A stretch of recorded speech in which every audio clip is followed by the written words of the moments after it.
he entrado en el Sancta Sanctorum de Microsoft, el corazón oculto del gigante tecnológico.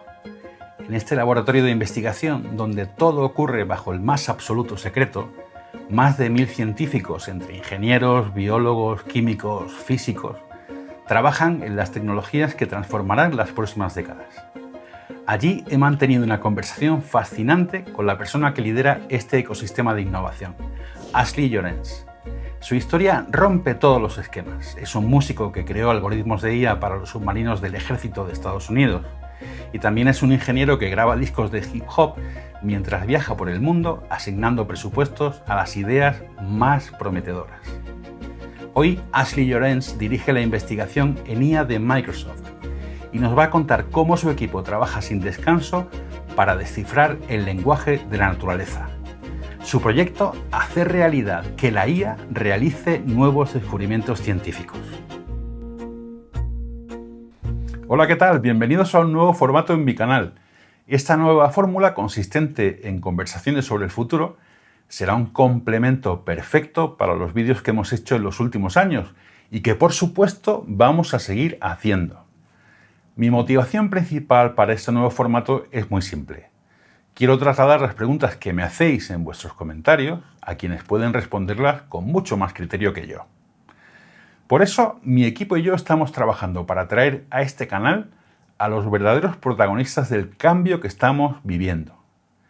Queremos que nos ayuden a descifrar este cambio de época para afrontarlo sin ansiedad, entrando por la puerta positiva y optimista, no por la puerta del miedo o la desesperación.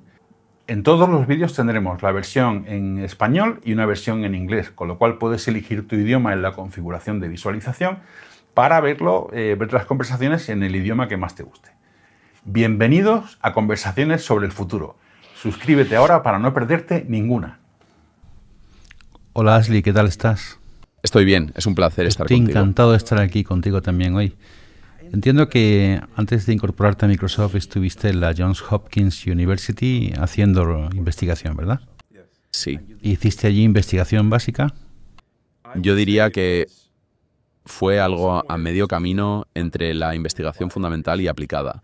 La característica definitoria, ¿sabes?, era que estaba en parte enfocado en la aplicación, pero aún tenía la libertad de, ¿sabes?, hacer avances fundamentales si eso era necesario para lograr el objetivo de lo que estaba aplicando. Y lo que fue un placer para mí durante esos años fue que pude hacer de todo, desde liderar equipos, haciendo investigación, creando nuevos algoritmos, publicando en algunos casos en las revistas científicas, no en todos los casos.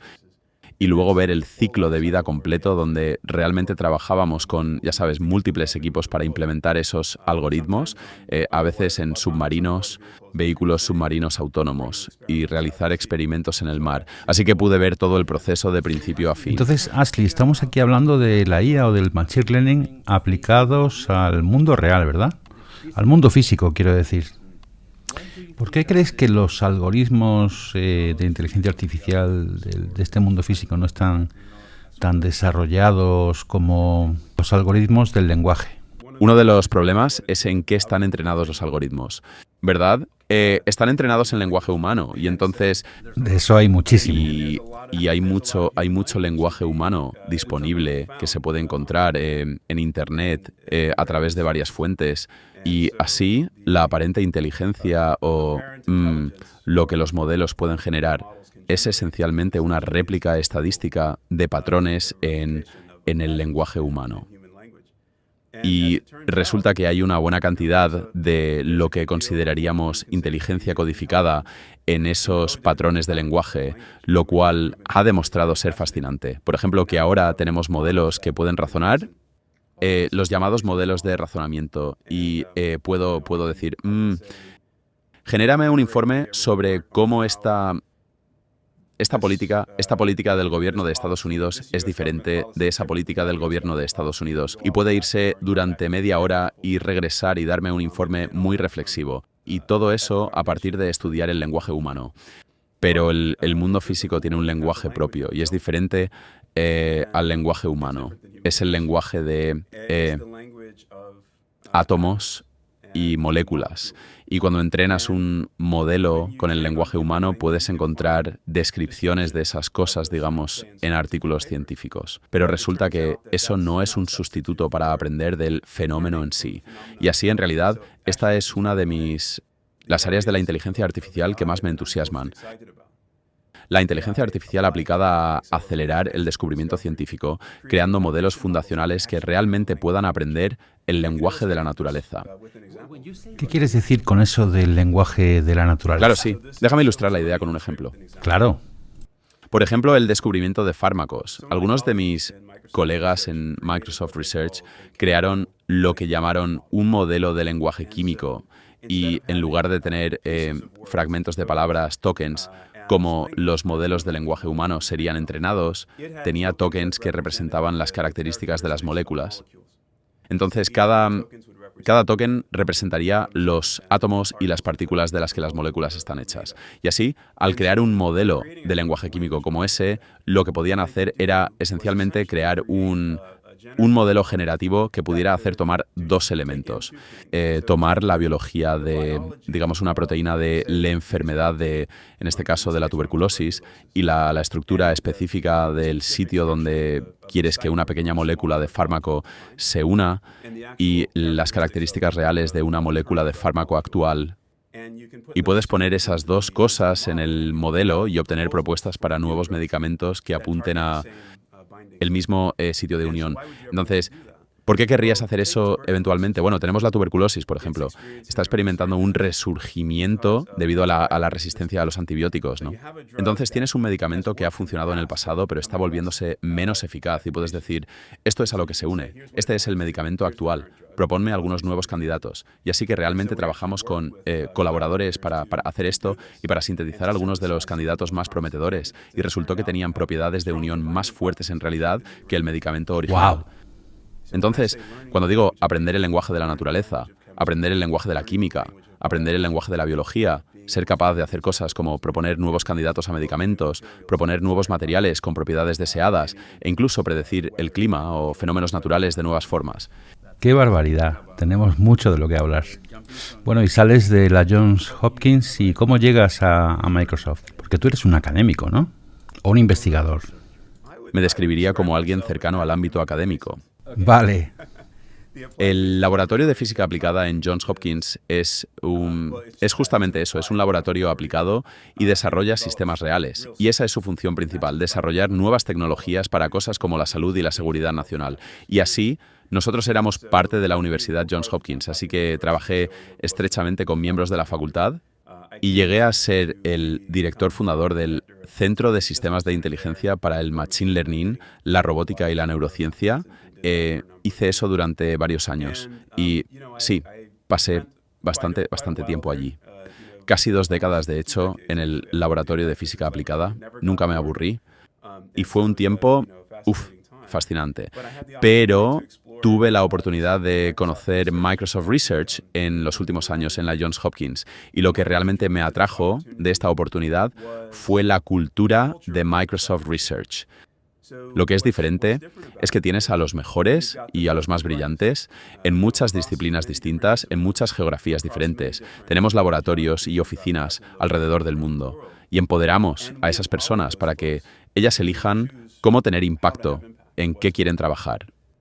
Y ellos deciden lo que quieren hacer y al mismo tiempo saben que se les va a pedir cuentas por haber elegido su proyecto. Ahora, imagina, estás en Microsoft, tienes tantas formas diferentes de tener impacto. Tienes una empresa global con tantos productos diferentes impactando al mundo de distintas maneras. ¿Qué frontera deberías empujar? Así que eso es, ya sabes, como el regalo y la maldición de ese tipo de empoderamiento. Y esa cultura realmente me intrigó y así de alguna manera creo que todos los líderes en esta organización, a su manera, tienen la tarea de hacer que esa cultura funcione. ¿Cuánta gente hay en el equipo a nivel global? ¿Cuántos investigadores? ¿Cuántos científicos? Puedes pensar en el orden de 1000, más de 1000. Cuando piensas en Microsoft, tenemos un ecosistema muy expansivo, un ecosistema de investigación. Muchos doctores en ciencias de la computación, ya sabes, en toda la empresa. Lo que diferencia a estas personas y a la organización que llamamos Microsoft Research es esta cultura, esta cultura empoderada. Y de esta manera actúa como un centro para ese ecosistema de investigación, más amplio tanto dentro como fuera de Microsoft. Y tenemos, ya sabes, laboratorios y ubicaciones en muchas partes diferentes del mundo. Y así no solo se conectan entre sí, sino que se conectan con el ecosistema local, las universidades locales e incluso con organizaciones comunitarias. Es muy interesante ir al laboratorio en India, ir al laboratorio en Cambridge, Reino Unido, ir al laboratorio en Beijing, y es simplemente, puedes ver cómo las condiciones sociales en los diferentes lugares moldean cómo las personas piensan sobre la investigación allí. Hacemos una pequeña pausa para hablar sobre NordPass, el patrocinador de este vídeo. Puede ser muy complicado llevar un seguimiento de todas las contraseñas que utilizamos a diario. NordPass te permite usar contraseñas únicas, o sea, una sola contraseña, para acceder a todos los servicios y sitios web que utilizas en línea. Y creo que eso es precisamente lo que deberías hacer. Además, mantiene estas contraseñas seguras en una única ubicación. Reconoce tus páginas favoritas y aquí viene lo mejor, rellena tu información de forma automática en cualquier formulario. Y te permite importar fácilmente las contraseñas que tenías guardadas en tu navegador. El generador de contraseñas de NordPass te ayuda a crear nuevas claves complejas para que puedas reemplazar aquellas tan sencillas como el 1, 2, 3, 4, 5, 6 o el QWERTY. Podrás acceder a tus credenciales de inicio de sesión desde cualquier dispositivo, incluso cuando estés sin conexión. El servicio incluye alertas de violación de datos, informes sobre el estado de las contraseñas y permite hasta 6 dispositivos activos. NordPass utiliza una arquitectura de conocimiento cero, Zero Knowledge, para que tus datos se cifren en tu dispositivo antes de llegar a los servidores en la nube en el NordPass para su copia de seguridad y sincronización. NordPass ofrece ahora un descuento de un 68% en un plan premium de 2 años con 4 meses extra gratuitos. Haz clic en el enlace que te dejo en la descripción o escanea el código QR de aquí para aprovechar esta oferta limitada. Y volvemos a nuestra apasionante conversación con Ashley Jones. Supongo que lo que es diferente en Microsoft con respecto a otras organizaciones de investigación científica es que necesitáis que haya un resultado final objetivo y que esté conectado con el negocio. Absolutamente. Te voy yo a poner un ejemplo de esta cultura en acción, de la cultura que acabo de describir. Me encanta este ejemplo de la introducción de pequeños modelos de lenguaje obviamente, en Microsoft. Sabes, recientemente se había lanzado GPT-4 y el mundo estaba de verdad enfocado en todo lo relacionado con la escala. Modelos más grandes, con más parámetros, datos aumentados. Sí, y entonces había un equipo aquí en el laboratorio de Redmond que tenía un proceso de pensamiento contrario. ¿Sabes? En realidad querían ver cuánta inteligencia podían exprimir en un modelo más pequeño. Y mi colega, que ideó el enfoque que terminaron eligiendo, se inspiró leyendo cuentos antes de dormir a su hija. ¿En serio? Sí, pensó, bueno, tal vez podamos ser un poco más selectivos con los datos que usamos y crear libros de texto como lo haríamos para un niño. ¿Y por qué no empezamos ahí? Y así terminaron usando GPT-4 para crear estos datos de entrenamiento tipo libro de texto, para entrenar un modelo más pequeño y combinándolo con datos cuidadosamente seleccionados de otras fuentes.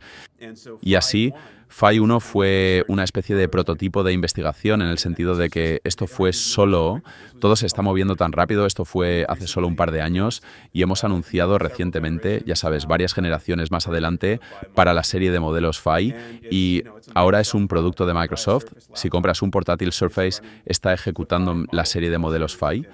Y está impulsando algunas de las características del dispositivo.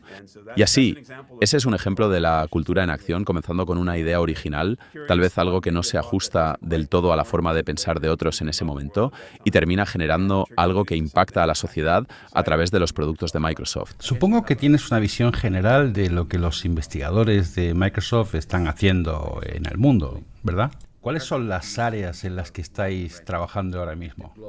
El equipo global. Por ejemplo, ¿estáis trabajando en tecnología cuántica? Precisamente el equipo cuántico se originó en Microsoft Research. y se convirtió en una organización que ahora llamamos Microsoft Discovery and Quantum. Ese es un ejemplo interesante de, ¿sabes?, Microsoft incubando un nuevo campo para la empresa.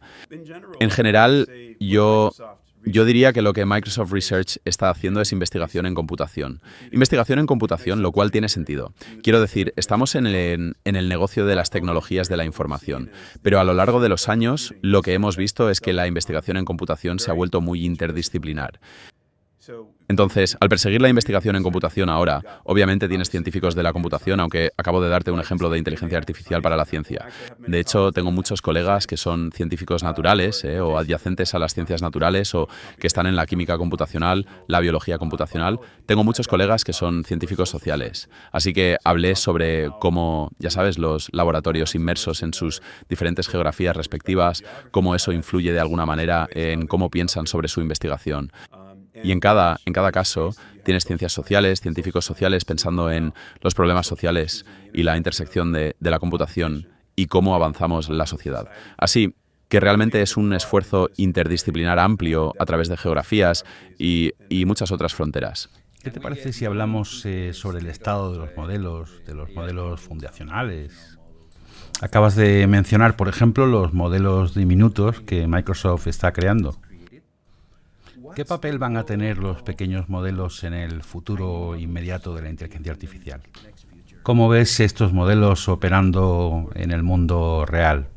Una de las cosas que creo que ha sido muy importante en estos modelos pequeños y también diré medianos es el grado en que se convierten en habilitadores de la investigación y de la comunidad investigadora, ¿verdad? ¿No? Porque muchos de estos modelos son open source, ¿verdad?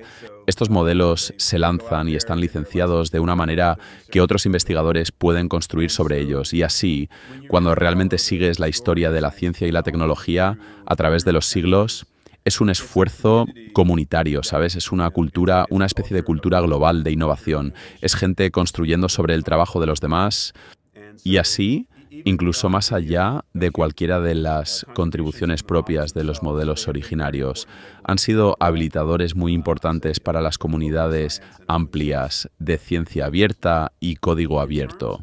En cuanto a su impacto particular, te di un ejemplo.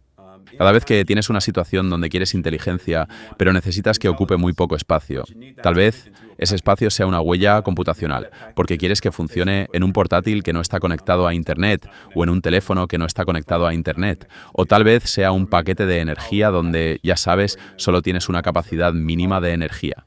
O tal vez el reto sea la latencia y necesitas que las decisiones ocurran muy rápido y por eso necesitas un modelo compacto que produzca inferencias y decisiones más rápido. Así que este es el rango de aplicaciones que se caracterizan de esta manera. Son como las aplicaciones estrella para modelos pequeños y medianos. Una de las cosas en las que pienso es en la robótica. Y como ya sabes, la promesa de modelos de base de propósito general o modelos de base más generales realmente nos acerca a algo como sistemas robóticos de propósito general. Y estos modelos más pequeños y medianos en situaciones como esas, donde necesitas computación tipo Edge o en un dispositivo, serán cada vez más importantes. Hablabas antes sobre cómo los modelos de inteligencia artificial nos van a ayudar a entender el mundo, la naturaleza. ¿En qué otros ámbitos de la ciencia estás en este momento más interesado o cuáles son los que más te apasionan en todo el trabajo que estáis haciendo en Microsoft Research? ¿Otros campos, otras líneas de investigación? Ha sido un gran placer para mí tener la oportunidad de trabajar con colegas con intereses, curiosidades y antecedentes diversos y hablé sobre esta noción del descubrimiento de fármacos. Así que realmente he estado pensando y trabajando mucho en desarrollos de IA para la ciencia últimamente, entre otras cosas. Y cuando piensas en biología, piensas en nuestro código genético, en nuestra genética, en nuestro ADN. Las instrucciones para la vida están, ya sabes, codificadas en nuestro ADN. Y las proteínas son realmente la biomolécula que lleva a cabo quizás la mayor parte de la más responsable de llevar a cabo esas instrucciones. Y así les di un ejemplo de descubrimiento de fármacos, donde tienes una proteína asociada con la tuberculosis y una pequeña molécula de fármaco que se une a ella. Y así, esa noción de entender la estructura biológica, poder mirar la genética o el ADN y predecir el tipo de estructura tridimensional para las proteínas y luego poder predecir cómo se unirán las moléculas pequeñas, ha sido una frontera realmente emocionante. Y luego la siguiente frontera es entender cómo funcionan realmente. ¡Wow! Entonces, si esa, ya sabes, imagen que pinté con la pequeña molécula uniéndose a la proteína es una instantánea, lo que realmente queremos ver es la película, ¿sabes? Queremos ver cómo se mueven. A veces con las proteínas, ¿sabes? Ese sitio de unión, por ejemplo, puede abrirse y cerrarse con el tiempo. Y entonces, ¿qué implicaciones tiene eso para el descubrimiento de fármacos? E incluso más allá de eso, tal vez podamos comenzar a modelar más de los sistemas biológicos que realmente, ya sabes, que realmente impulsan la vida.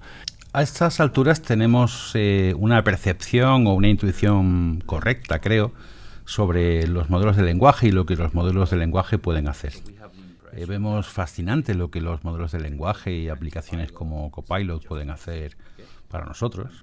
Son muy útiles.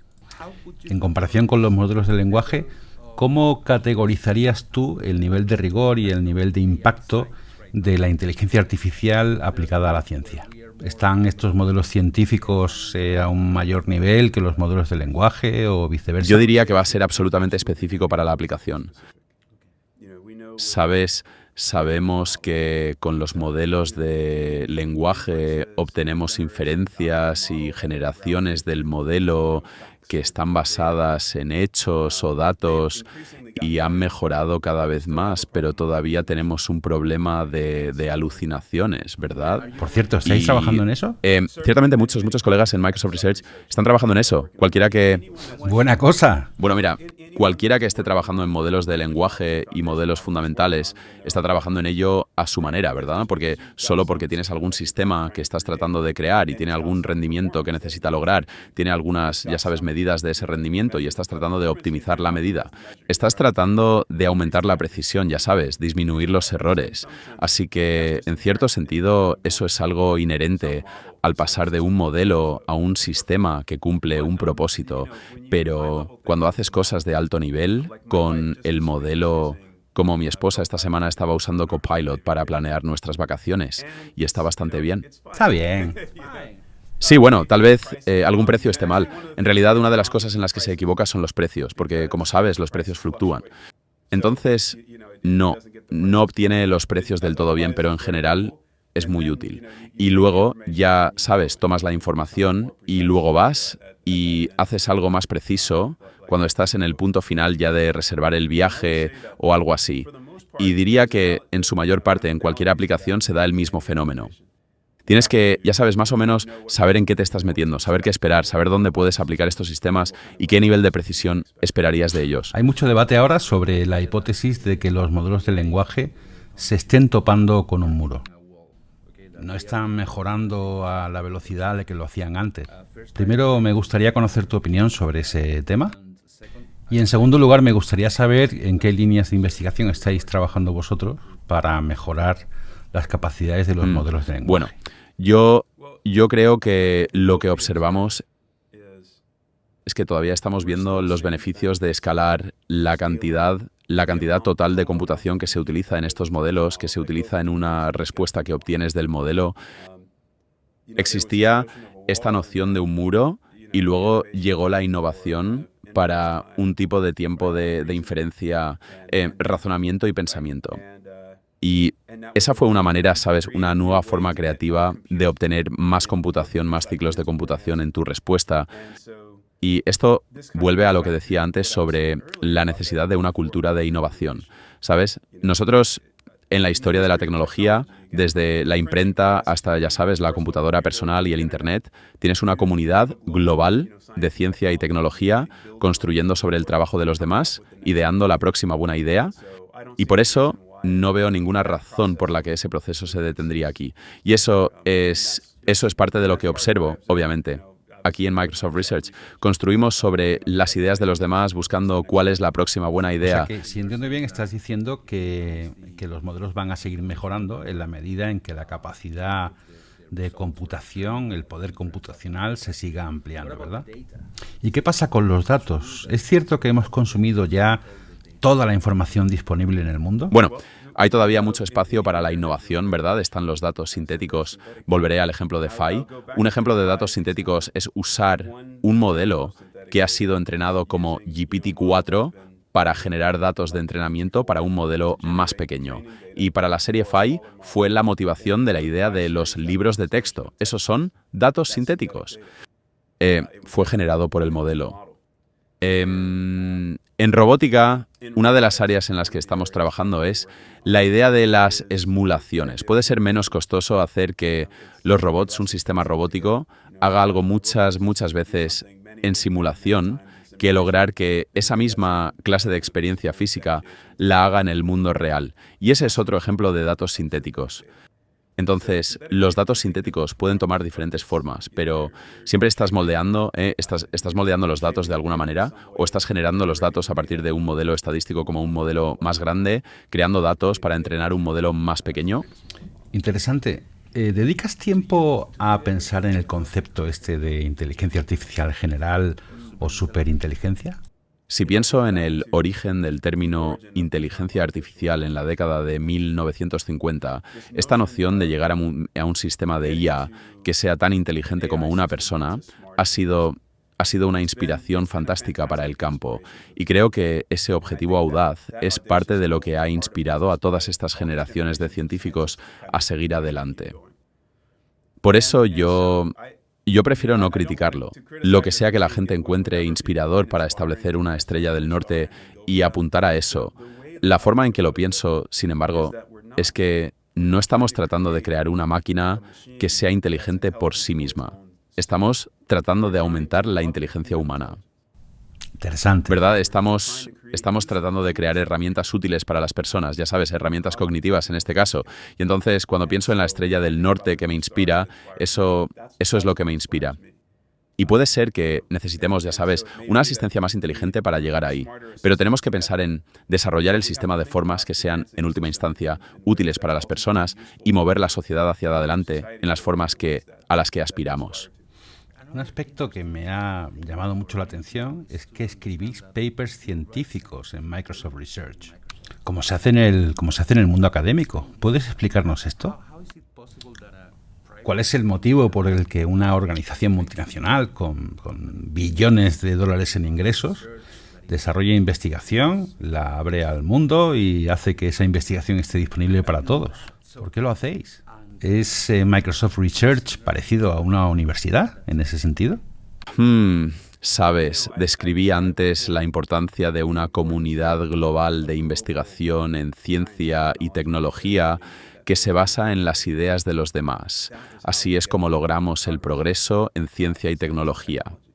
Y así, desde la fundación de Microsoft Research se remonta a principios de los años 90, 1991. Este fue un principio clave de cómo operaría como parte de este ecosistema global de investigación.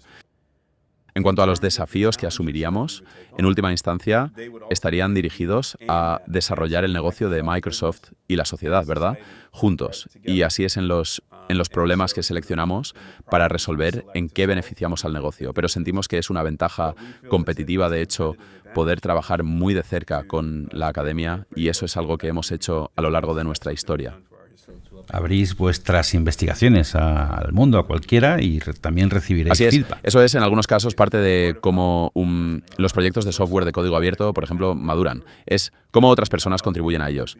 Es alucinante. Por cierto, ¿estáis ahora sufriendo por los salarios tan elevados que se está pagando a investigadores en el ámbito de la inteligencia artificial en Estados Unidos? ¿Se os está yendo gente valiosa o estáis notando una cierta tensión interna con este tema? Diré que, ¿sabes? En tecnología, especialmente en inteligencia artificial, hay una feroz competencia por el talento. Y eso no es un fenómeno nuevo. Desde que me uní a Microsoft en el sector privado, eso es algo que he observado como una especie de forma de vida en el sector tecnológico, pero no tenemos problemas reclutando y vemos mucho interés en las posiciones disponibles que publicamos. Y, ¿sabes? Obviamente hay un atractivo hacia Microsoft. No creo que, ¿sabes? Microsoft es muy... Sí, claro, la marca es muy conocida. Es bien conocido, pero también está bien posicionado, creo, en esta, ya sabes, especie de era de la inteligencia artificial. Y luego para Microsoft Research, creo que las personas que atraemos son estas personas como mi colega, que, ya sabes, se preguntaban cuánta inteligencia podríamos encajar en un modelo pequeño. Y personas que vienen por el espacio para explorar esas curiosidades y hacerlo como una especie de parte integrada de ese ecosistema global. ¿Y tenéis recursos infinitos? Bueno, no creo que el planeta tenga recursos infinitos. Sí, pero cuando tenéis una buena idea, la compañía os respalda y pone capital detrás de esa idea para seguir investigando. Así es. Quiero decir, requiere espíritu emprendedor, ¿verdad? Entonces, puedes imaginar si tienes una comunidad de personas que están capacitadas para seguir diferentes direcciones, ¿sabes? Puede haber muchas buenas ideas. Y entonces, ¿dónde inviertes? Así que eso requiere, por parte de los equipos de investigación, un grado de emprendedurismo, tanto en la selección de los problemas en los que trabajar, como en, ya sabes, ir y casi como los fundadores de startups, ¿verdad? Encontrar el apoyo para esos esfuerzos y luego para los líderes en la organización, crear sistemas donde podamos escuchar muy bien a la comunidad y dirigir recursos. Así que ese es el baile que hacemos. Ashley, estoy haciendo una pregunta a todos mis invitados y es ¿cuál fue tu primera computadora? Y si puedes contarme alguna historia sobre ese ordenador, sobre esa computadora. Entonces, tal vez hay dos respuestas a esta pregunta. La primera computadora que tuvimos en nuestra casa no funcionaba. Era un teclado y, ya sabes, como un monitor monocromático y simplemente no funcionaba. Era como piezas de repuesto o algo así. Pero sí, ya sabes, como que despertó la imaginación. Me gustaba fingir que estaba escribiendo en él, ¿sabes? Pero algunos años después de eso conseguimos, no sé, una computadora Gateway en ese momento. Gateway 2000. Así es, exacto. Ejecutando alguna versión de Windows, tal vez 95 o algo así. No habría sido 95. De hecho, habría sido una versión anterior de Windows. Y yo realmente no sabía mucho sobre ciencias de la computación. No sabía nada. Solo sabía que estaba muy intrigado por la computadora. Y así MS2 se convirtió en mi amigo. No sabía nada sobre lenguajes de programación, pero entraba en MS-DOS y simplemente averiguaba cualquier comando que pudiera ejecutar y ejecutaba esos comandos, movía archivos, a veces rompía cosas, ya sabes, entraba y cambiaba la configuración en el BIOS y todas esas cosas. Así que esas fueron algunas de mis primeras experiencias. ¿Y qué edad tenías entonces? Oh, vaya, esto debió haber sido en la escuela secundaria, en los años de escuela secundaria. ¿Y cómo y cuándo te metiste en programación, si es que alguna vez lo hiciste? Oh, sí, buena pregunta. La programación no llegó hasta más tarde. Y entonces yo estaba un poco apasionado por dos cosas cuando era más joven. Me apasionaba el arte y la música, y me apasionaba la ciencia y la tecnología, y realmente entender cómo funcionaba el mundo. Sí, lo que acabo de describir fue más o menos el alcance de las experiencias reales que tuve con la computadora antes de la universidad. Pero en la universidad lo hice porque era bueno en matemáticas y ciencias. Yo era herida, terminé yendo a la ingeniería y obtuve mi licenciatura en ingeniería informática y mi maestría en procesamiento de señales de ingeniería eléctrica. Entonces, creo que eso fue consistente con tratar de entender cómo funciona el mundo, mucha física, muchas matemáticas, estadísticas, variables aleatorias, ese tipo de cosas. Pero en realidad, la programación no llegó hasta más tarde profesionalmente. Y el Machine Learning también llegó más tarde profesionalmente. Háblanos sobre eso. ¿Cómo llegaste al Machine Learning y a la inteligencia artificial en general? Sí, entonces como que me topé con eso, ¿sabes? Tenía este título en procesamiento de señales y... ¿Podrías explicar a quienes nos están viendo oyendo qué es eso del procesamiento de señales? Claro, quizás. En términos sencillos. Quizás sea consistente con mi segunda pasión, ya sabes, la música. Cuando entras en una estación de trabajo de audio digital y grabas tus voces para una canción y luego las subes y ves la forma de las ondas y haces procesamiento de señales en la forma de la onda, puedes limpiar el sonido, puedes realzar los agudos, ya sabes, puedes reducir los graves, masterizas la canción al final, todas esas son formas de procesamiento de señales. Estás tomando las formas de onda, pero la forma de onda podría ser sonido, podría ser luz, etcétera, y la estás transformando de alguna manera para adaptarla a algún propósito. ¿Me estás diciendo que llegaste al código por mediación de la música? Bueno, terminé entrando en la programación debido al Machine Learning aplicado al procesamiento de señales, así que mi primer trabajo después de la universidad fue crear algoritmos de aprendizaje automático para apoyar a los operadores de sonar en submarinos para la Marina de los Estados Unidos y Tenemos que hablar sobre eso. Y así, ¿sabes? Tenía este trasfondo en procesamiento de señales, así que entendía algo sobre estadísticas, entendía algo sobre variables aleatorias, entendía algo sobre optimización numérica, y todo esto son fundamentos para el Machine Learning, y así pude aprender sobre Machine Learning. Ahora, en ese momento, estamos hablando de aprendizaje automático de propósito especial, no los modelos de base de propósito general que tenemos hoy. Y así es como me metí en la creación de esos algoritmos para operadores de sonar en submarinos. Entonces hay como una línea directa entre tu oído y tu capacidad de crear música y el trabajo en el que has terminado como científico en inteligencia artificial. Creo que eso es correcto. Quiero decir, ciertamente el procesamiento de señales es un camino. Hay una conexión clara. Y cuando grabas en un micrófono, estás grabando tu voz en un micrófono, lo cual, sabes, hice como artista los tipos de sistemas que crearía, involucraban hidrófonos escuchando sonidos bajo el agua. Así que, en lugar de grabar voces, empecé a grabar sonidos bajo el agua, pero aplicaba algunos de los mismos, tipos de filtrado selectivo de frecuencia y transformaciones en los sonidos bajo el agua, como lo había hecho con las voces. Lo que era diferente de lo que hice en el trabajo fue que lo que estábamos haciendo era intentar crear algoritmos que pudieran discriminar o clasificar automáticamente un sonido frente a otro, y ahí es donde estaba aplicando aprendizaje automático, además del procesamiento de señales. ¿Cuál era el objetivo de ese proyecto? Era para apoyar a la Marina de los Estados Unidos. Yo tenía una investigación que fue financiada por el gobierno y estaba tratando de ayudar a la Marina a realizar sus misiones creando tecnologías nuevas. O sea, que trabajabas con drones y con drones submarinos. Llegué a eso. No empecé allí, pero sí, eventualmente llegué a trabajar con vehículos submarinos. Hablemos sobre música, porque tú eres un perfil completamente único. Eres un científico que dirige un equipo enorme de investigadores en Microsoft Research. Estás en la frontera de la tecnología y al mismo tiempo tienes una carrera profesional como músico. ¿Me puedes explicar esto? Bueno, mira, ¿Cuál es la relación entre la tecnología y la música o entre la programación y la música? Voy a trasladarte a mi espacio mental.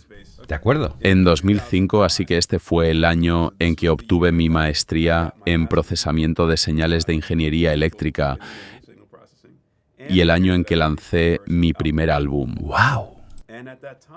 Y en ese momento, de hecho, mi mentalidad era que iba a trabajar por unos años y luego dedicarme a la música a tiempo completo. Así que esa era realmente mi mentalidad en ese momento. Y a partir de ahí continué obstinadamente haciendo ambas cosas.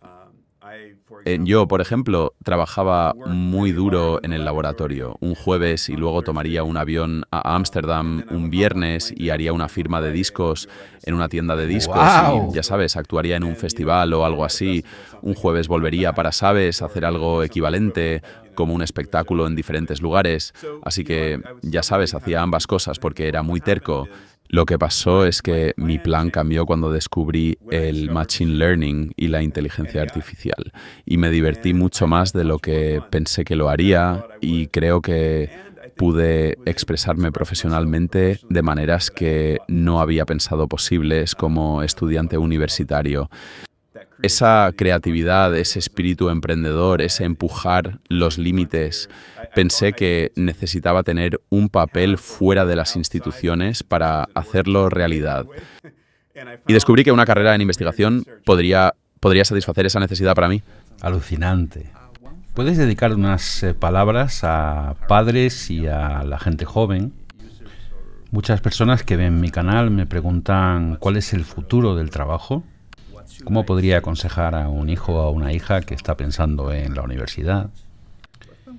¿Qué podemos decir a todas las personas que están con mucho miedo sobre el futuro del trabajo intelectual? ¿Qué les dirías? En primer lugar, permítame reconocer que el cambio es difícil y creo que cuando miras hacia atrás, incluso diré no solo las décadas, sino los siglos, las nuevas tecnologías tienen un efecto disruptivo. Interrumpen el statu quo y en última instancia crean al menos cuando, ya sabes, para cada, patrón que hemos visto al mirar hacia atrás, en última instancia crean nuevas oportunidades para la prosperidad y nuevas oportunidades para ampliar lo que la gente puede hacer.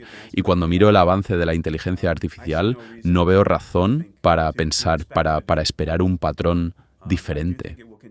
Creo que seguirá requiriendo que mantengamos a los humanos en el centro, ¿verdad? Que seamos reflexivos al empujar las fronteras y luego desarrollar tecnologías de maneras que crean herramientas útiles para las personas. Así que creo que nos mantendremos enfocados en eso.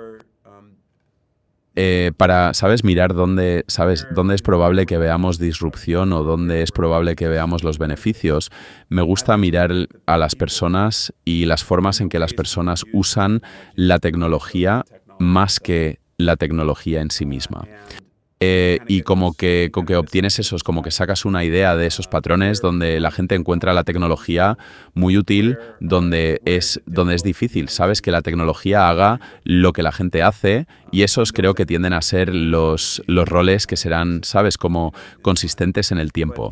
Pero es como difícil de predecir. Por cierto, acabáis de lanzar un artículo científico sobre el futuro de determinados trabajos. ¿Has sido tú parte de ese proyecto? Algunos colegas aquí hicieron ese paper, sí, y eso es esencialmente lo que están haciendo en ese artículo, lo que acabo de mencionar, ¿verdad? ¿No? Que no solo están mirando la tecnología en aislamiento, están mirando la intersección entre lo que la tecnología hace bien y lo que la gente puede encontrar útil.